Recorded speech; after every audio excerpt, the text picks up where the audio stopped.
하나님 아버지, 오늘도 부활하신 예수 그리스도의 그 부활의 생명을, 그 신앙을 누리는 예배 될 수 있도록 주님이 인도하여 주시옵소서.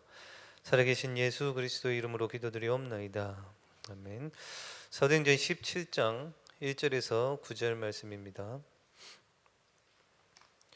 사도행전 17장 1절에서 9절 말씀 제가 봉독해 드리겠습니다. 그들이 암비볼리와 아볼로니아로 다녀가 데살로니가에 이르니 거기 유대인의 회당이 있는지라.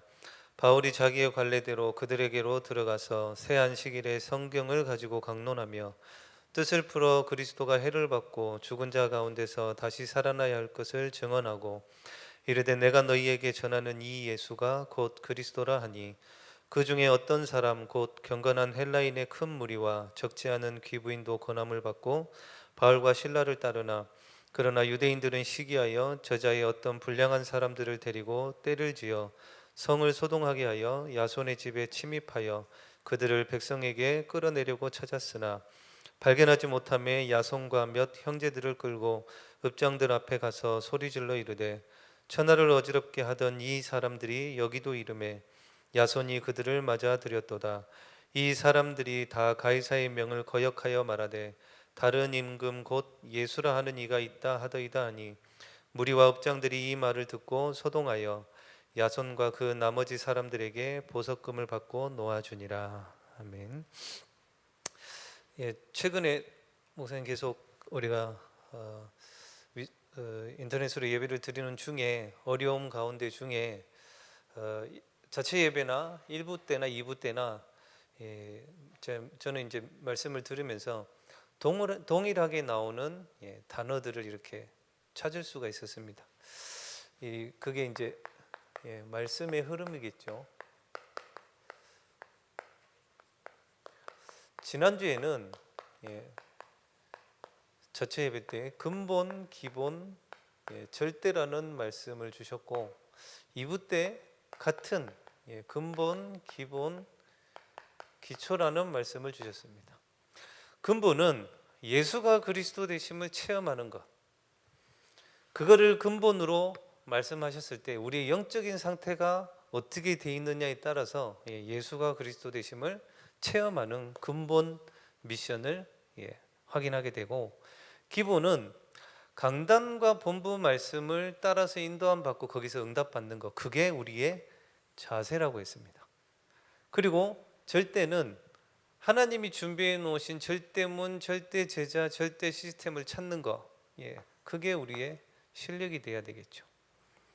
이렇게 말씀을 같이 이렇게 주셨고 그 전주에 동일하게 나왔습니다.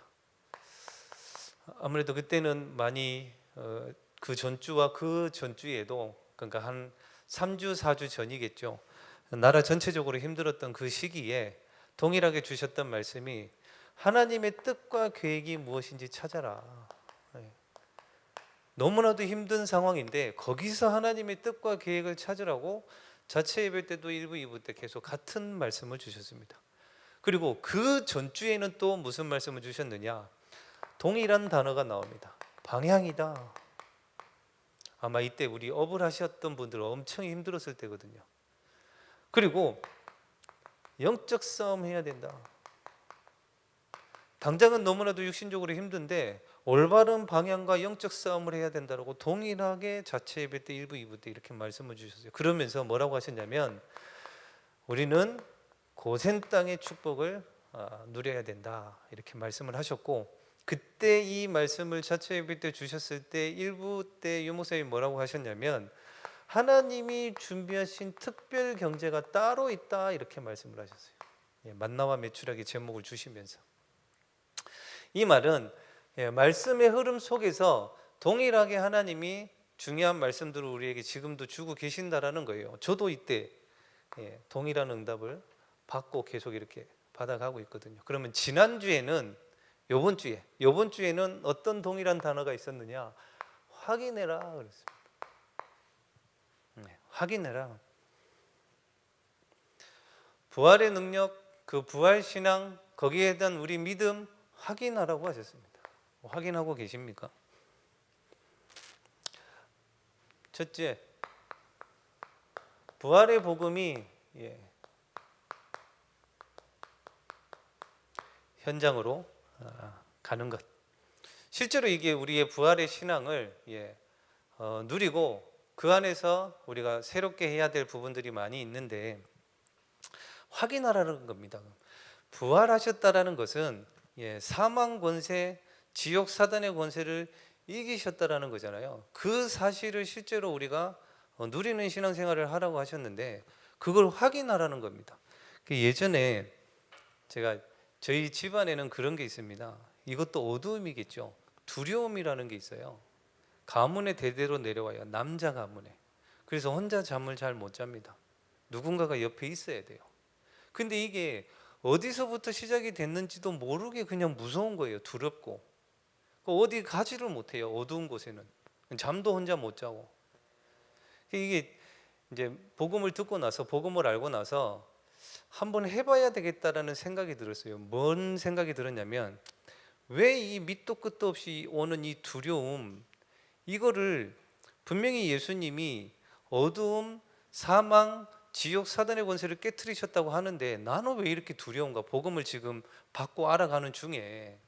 그래서 진짜 제가 확인하기 위해서 뭘 했냐면, 그때 지금 한 15년, 16년 전이죠.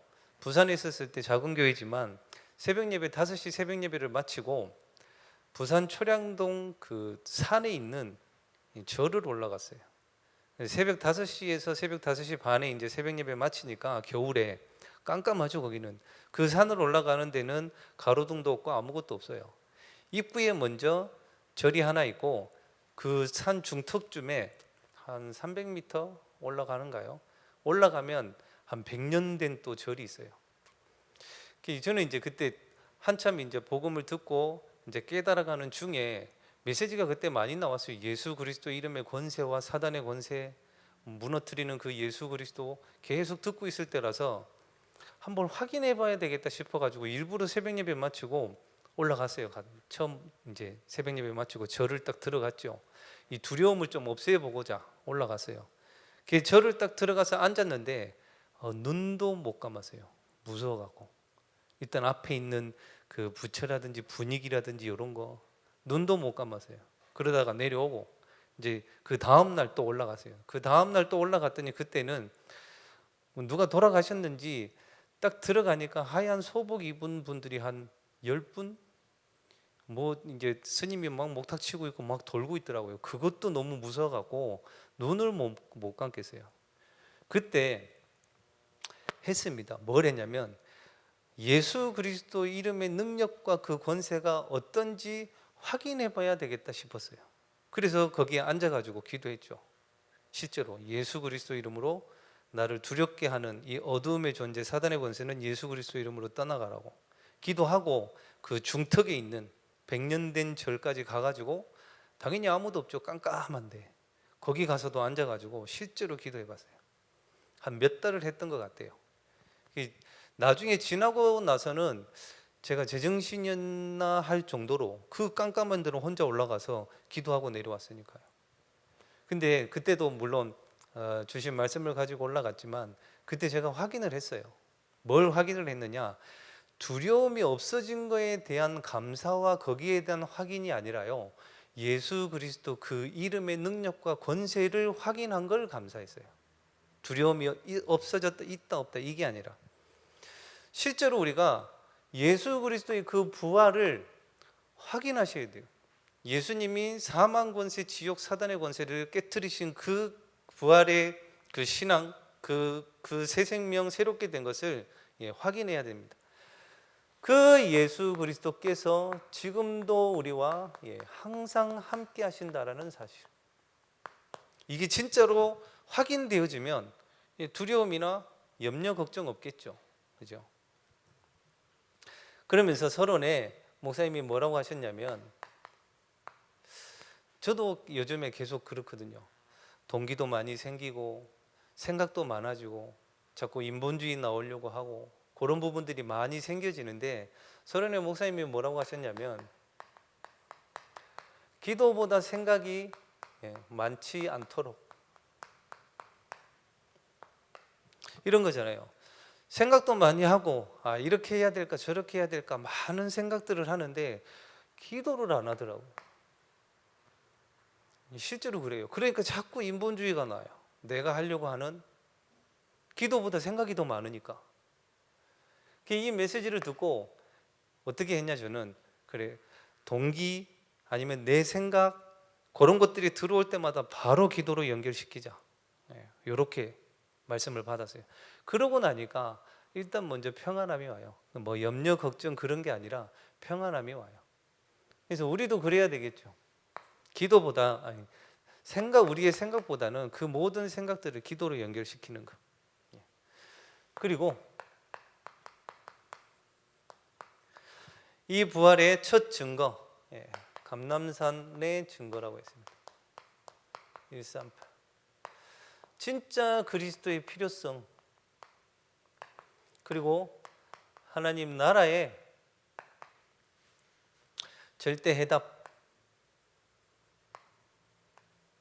이 절대 필요성과 절대 해답, 그리고 오직 성령에 대한 절대 목표. 이것도 확인하셔야 돼요. 실제로. 안 그러면요, 이 138이 그냥 단어가 되어집니다. 실제로 확인하셔야 돼요. 진짜 예수 그리스도만이 우리의 모든 문제 해결자 되시며, 이번 1부 때는 뭐라고 하셨냐면 이 그리스도가 아니면 안 된다가 아니라 다 죽는다 이랬어요. 그죠? 저 오늘 제가 이제 울산에 와서 처음으로 사귄 친구가 있어요. 알코올 중독 심각한 친구예요. 오늘 집에 이사를 한다고 그래가지고 도와달라고 그래갖고 갔어요. 알코올 중독은 심하죠. 심한데 이 친구가 어떤 친구냐면 겉으로 보기에는 아주 잘 살아요. 뭐 자전거 400만 500만 원짜리 타고 다니고, 제가 집을 가봤는데 집이 혼자 사니까 집이 작아요. 집이 작은데 10평도 안 되는 집에 그 작은 방에 자기가 보는 TV가 100인치 TV를 봐요. 제가 가서 보니까 앉아보니까 시야도 다 들어오지 않을 만큼 그런 TV 하고, 이제 바디 프렌즈 이제 안마기 한 300만 원짜리 그 좁은 집에 놔두고, 냉장고 2대를 놔두는데 2개 다 최신형. 어느 정도 잘 살았냐? 어머니가 삼산에서 모텔을 2개 할 만큼, 그거 엄청 잘 살았죠. 요즘 뭐 모텔 하나 해도 엄청난 가격인데.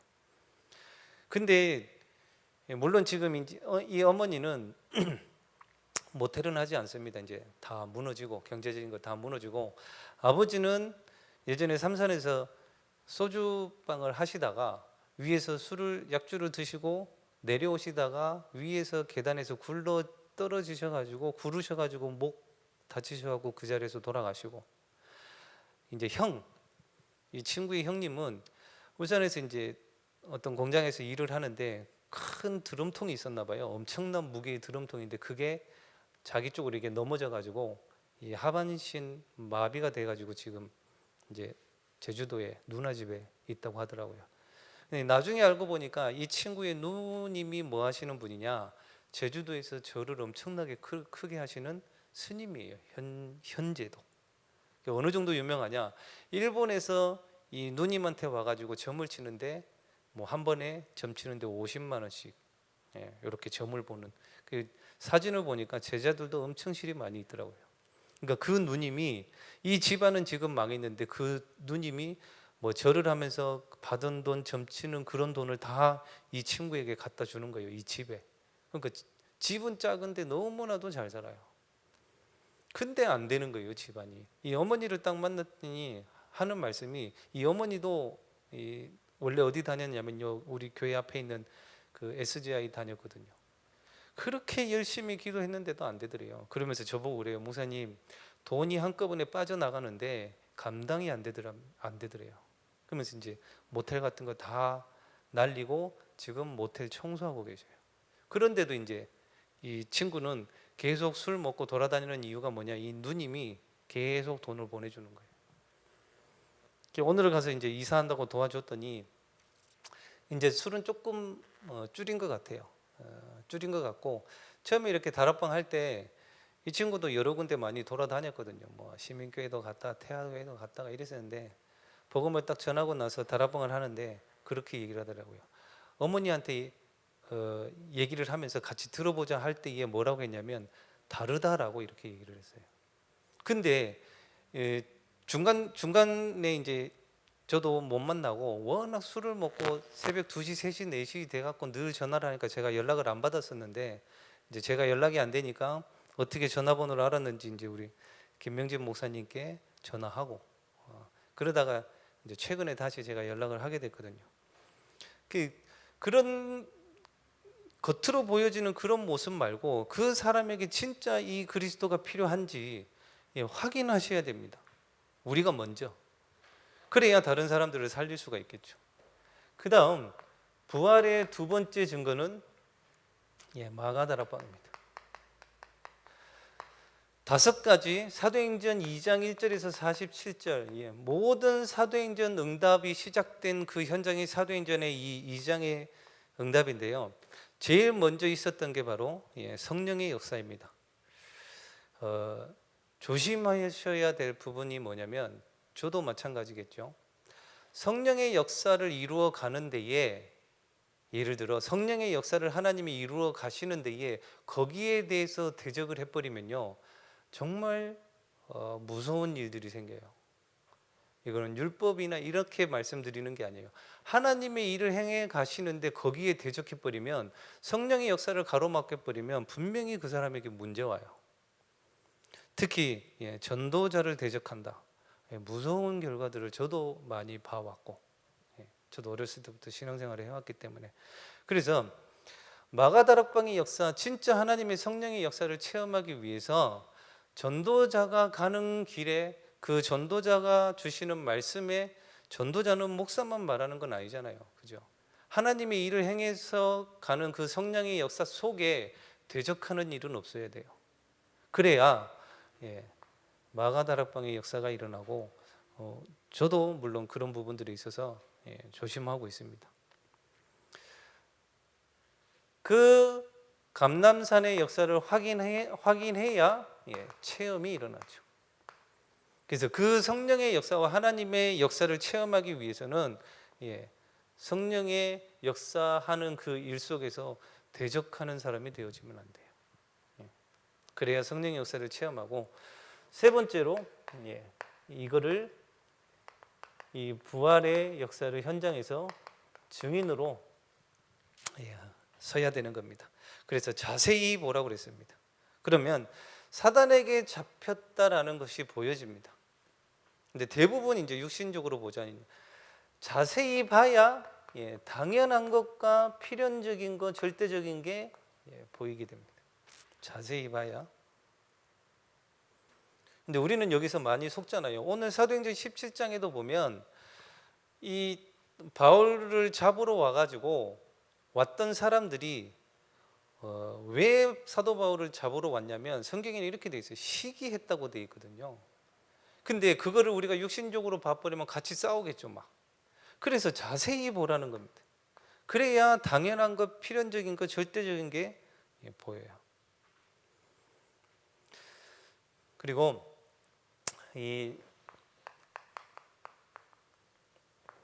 오늘 사도행전 17장에 나와 있는 인물, 데살로니가 교회의 시작이 된 이 야손이라는 인물. 이 야손이 우리 모든 성도님들도 동일한 응답을 받았으면 좋겠습니다. 3제자의 축복. 전도자를 자기 집에 숨기고 그리고 나중에는 재판까지 갈 만큼 거기까지 따라 자기가 나가는 거예요. 이 전도자를 숨기기 위해서 재판까지 갑니다. 가가지고 많은 소리를 들었겠죠. 거기서 뭐까지 했냐면 성경에는 보면 이 야손을 붙잡았던 많은 사람들이 보석금을 요구를 합니다. 쉽게 말하면 이제 돈을 요구를 하는 거죠. 얼마를 요구했는지는 모릅니다. 근데 그거를 다 줄 만큼 경제적인 응답도 가지고 있었던 이 야손을 통해서 데살로니가 교회가 시작이 됩니다. 그러면서 데살로니가 교회에 사도 바울이 편지를 보냈을 때 진짜 이 데살로니가 교회를 칭찬을 하잖아요. 그죠? 그 시작이 야손으로부터 시작이 되어졌다라는 겁니다. 우리 중직자분들이 이 야손과 같은 응답을 꼭 누리시기 바라고, 두 번째로 2부 때는 대대로 지킬 영원한 규례라고 하셨습니다.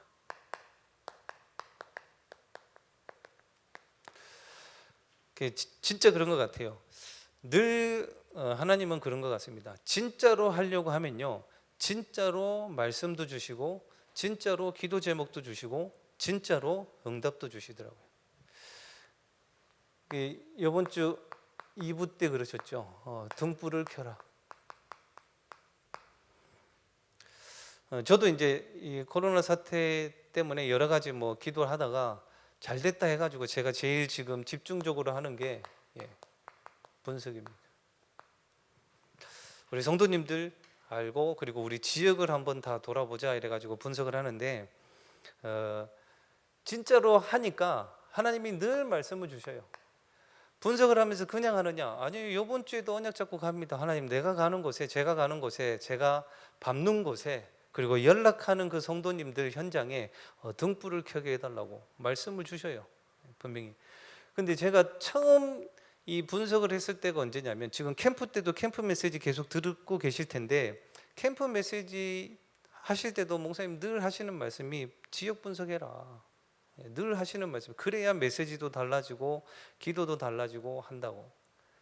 저는 이걸 언제 했냐면, 부산에 있을 때 벌써 10 몇 년 전이죠. 그때는 핵심을 주일 밤 막 10시에 이렇게 했어요.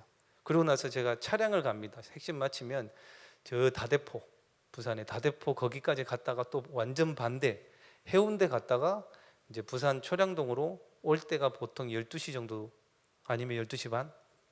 근데 그때는 테이프였었거든요. 그때 무슨 테이프를 들었냐면 부교역자 수련회 테이프 메시지를 들었어요. 그때 핵심을 마치고 딱 와서 집 앞에 도착을 했는데 유 목사님 뭐라고 하셨냐면, 부교역자는 자기가 있는 지역을 다 돌아봐라 이렇게 얘기를 해요. 그래서 그때 분석을 시작을 했어요.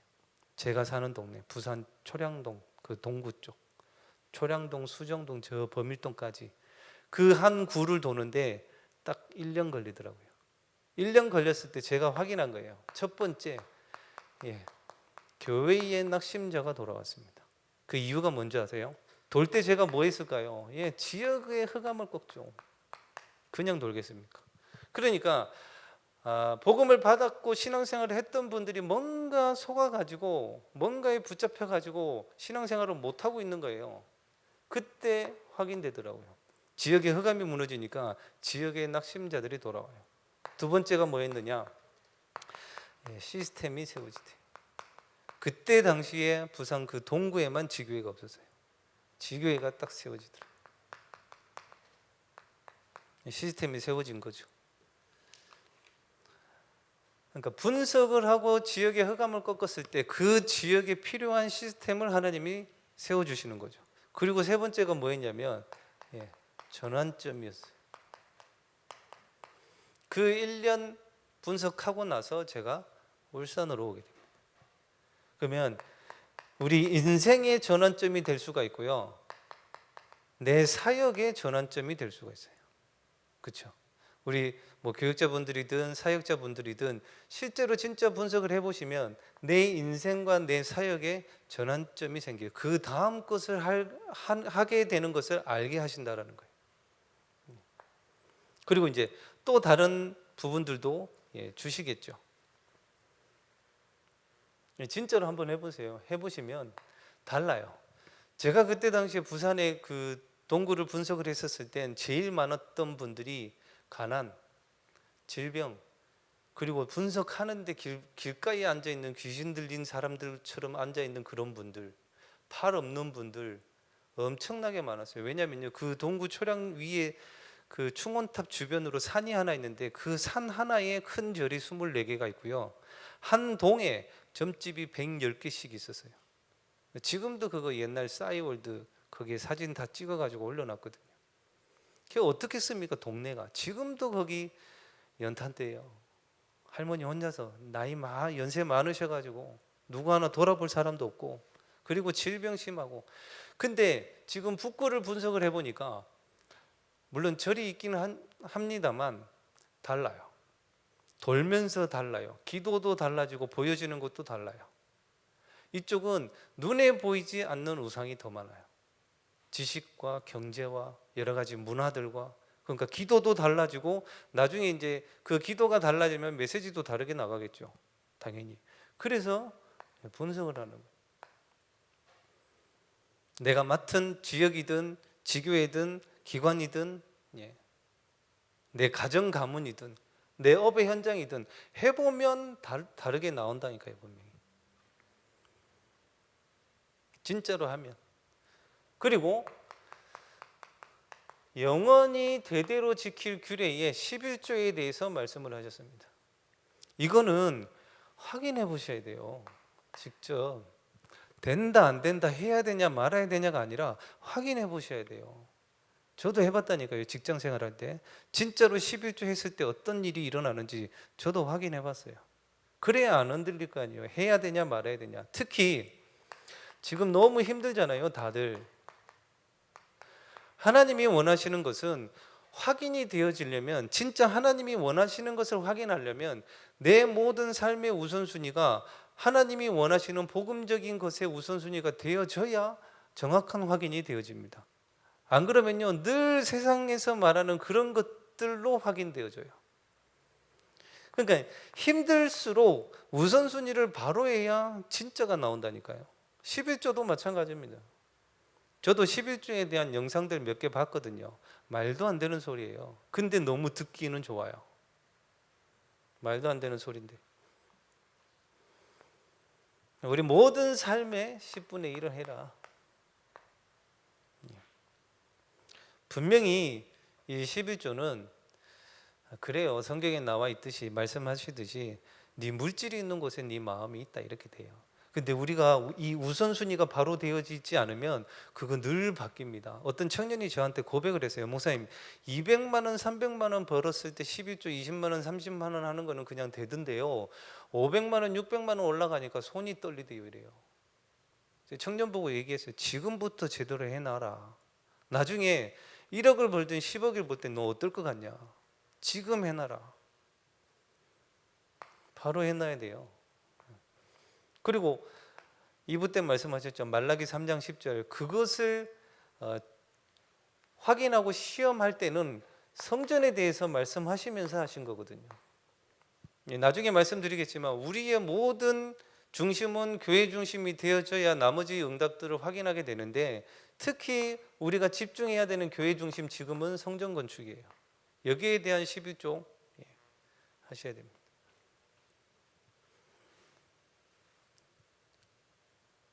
그리고 여러 가지 광야에서 빛이 필요하고, 그리고 가나안 땅 가서도 계속해야 될 우리의 일들인데, 여러 가지 영원한 규례로 등불을 켜라고 하셨는데, 이 등불을 켜기 위해서 제일 중요한 게 교회 중심입니다. 영무쌤도 그러셨고, 자기 삶의 변화와 진짜 응답을 받았을 때 교회 중심, 예배 중심, 말씀 중심이 되어졌을 때예요. 사도행전 11장에 보면 1절에서 쭉 보면요, 18절까지 잘 아는 내용입니다. 예루살렘 교회가 율법에 딱 매여 있어요. 그죠? 할례파 이래가지고 이 베드로가 이방인인 고넬료 집에 가서 식사했다는 것을 가지고 예루살렘 교회가 베드로를 비난합니다. 성경 말씀에 보면. 근데 보통 만약에 사람들은 그래요. 그렇게 막 비난을 하면 하나님이 했다 이렇게 해버려요. 하나님이 하라고 했다 이렇게 해요. 근데 베드로는 성경에 뭐라고 되어 있냐면 그 비난하는 사람들 앞에서, 그 교회 앞에서 설명을 합니다. 그게 교회 중심이에요. 율법에 매여 있는 교회일지라도 베드로가 그 교회와 싸운 게 아니라, 그 사람들하고 싸운 게 아니라 교회에 와가지고 설명을 해요. 하나님이 이방인 고넬료 집에 가게 하셨던 그 상황들을 다 설명하게 만들거든요. 그게 교회 중심이에요. 그렇게 했을 때에 교회 중심인 사람의 특징이 뭐냐면 베드로도 그랬습니다. 하나님의 음성을 들어요. 그렇죠? 주의 천사로부터 하나님의 음성을 듣고 고넬료의 집을 가게 되고 사람을 만나게 되고 이러잖아요. 그러면서 성령의 임재를 체험하게 됩니다. 어떻게 해요? 마가다락방에서 역사하셨던 그 성령의 역사를 여기서도 베드로가 봐요. 어떻게 나와 있냐면 성경은 자기가 이 복음을 말할 때에 성령이 임하는 것을 봤다고 돼 있거든요. 교회 중심인 사람은 그거를 보는 거예요. 그리고 교회 중심인 사람, 정말 중요하고 힘든 순간에, 어려운 순간에 하나님이 말씀을 생각나게 하십니다. 그 비난하는 예루살렘 사람들, 교인들 앞에서 뭐라고 얘기를 하냐면, 그 고넬료에 대해서 쭉 얘기를 하고 나서 뭐라고 하냐면, 주께서 그때 말씀을 생각나게 하셨다라고 베드로가 고백을 해요. 뭐라고 하냐면 요한이 주는 물로 주는 세례가 아니라 너희에게 주었던 성령께서 세례를 주신다라고 그때 예수님이 하셨던 그 말씀을 생각나게 하셨다라고 이렇게 베드로가 고백을 합니다. 그러면서 교회 중심 사람들의 특징은 그 비난했던 사람이 이 베드로의 그 고백을 통해서 하나님께 영광 올려드렸다라고 성경에는 기록되어 있어요. 교회 중심인 사람은 자기 자랑하지 않습니다. 언제든지 하나님께 영광 올려드리고, 그리고 나서 그 뒤에 안디옥 교회가 세워지잖아요. 쭉 보면 스데반의 환란을 인하여 안디옥 교회가 쭉 그때부터 시작되어지는데, 그때 비로소 그리스도인이라 칭함을 받아요. 그죠?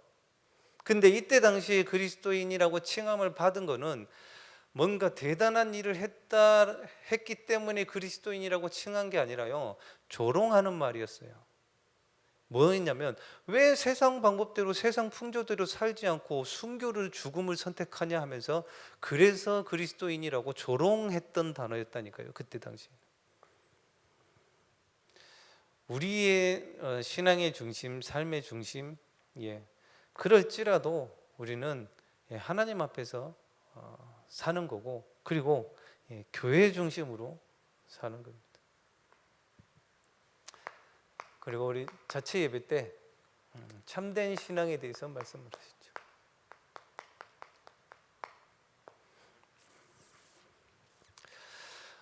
문제가 오고 위기가 왔지만 하나님은 기회라고 하셨습니다.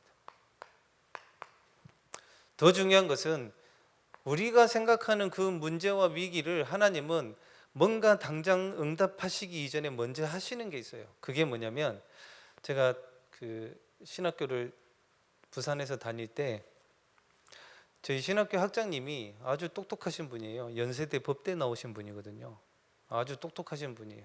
근데 이분이 제가 4년을 신학교를 다녔는데 부르시더라고요. 부르시더니 뭐라고 하냐면, 제가 이제 학부 4년을 졸업하고 대학원을 이제 다락방 총신을 간다고 하니까 졸업 전에 저를 딱 부르시더니 뭐라고 하시냐면, 증거나 나는 다락방이 이단이 아닌 걸 안다.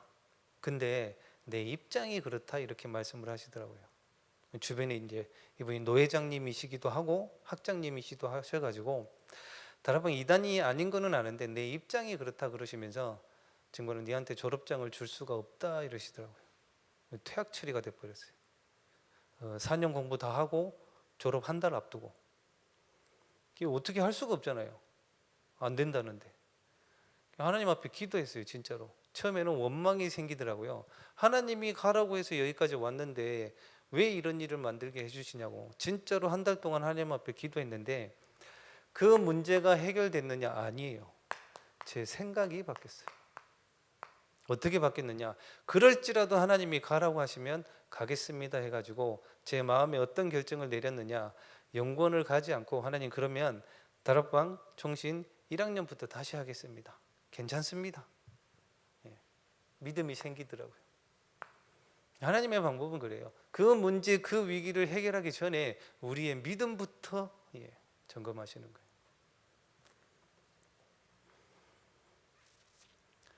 그리고 우리는 현장 선교사라고 했습니다. 우리의 업은 부업이고 우리의 주는 부업은 우리 직업이고 주업은 우리 현장 선교사라는 겁니다. 내가 있는 곳을 살리는 것, 하나님이 원하시는 것, 그게 참된 신앙을 가진 사람입니다. 그러면서 자체 예배 때도 말씀하셨죠. 우리의 믿음을 확인해라.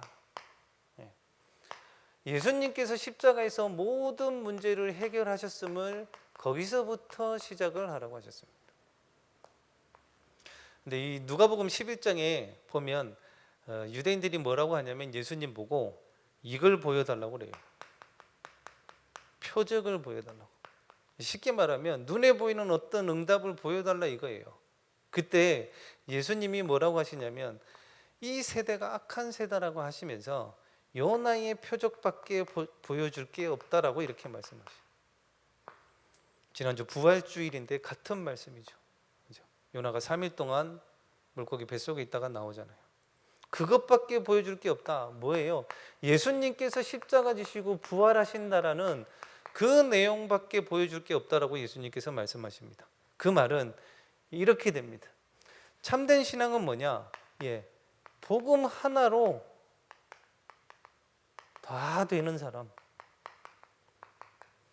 뭔가 대단한 기적과 이적, 표적 이런 게 아니라, 응답이 아니라 복음 하나만 있어도 다 되는 사람. 하나님이 원하시는 거는 그거예요. 나는 표적, 이적 보여줄 게 없다. 요나의 표적밖에. 그게 참된 신앙을 가진 사람입니다. 지금 우리가 건축을 준비하고 있습니다.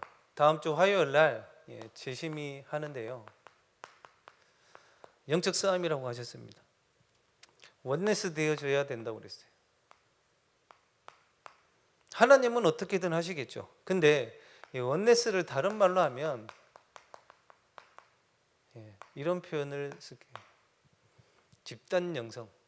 진짜 우리의 영적인 부분이 원네스 딱 되어지면 그때 하나님은 흑암을 다 무너뜨리고 열게 돼 있어요. 자꾸 이렇게 태클을 걸면 안 되겠죠. 하나님이 원하시는 거는 그거예요.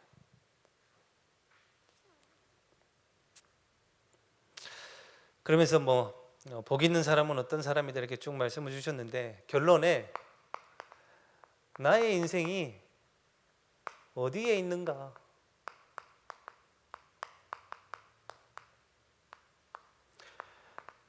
이거 점검하셔야 됩니다.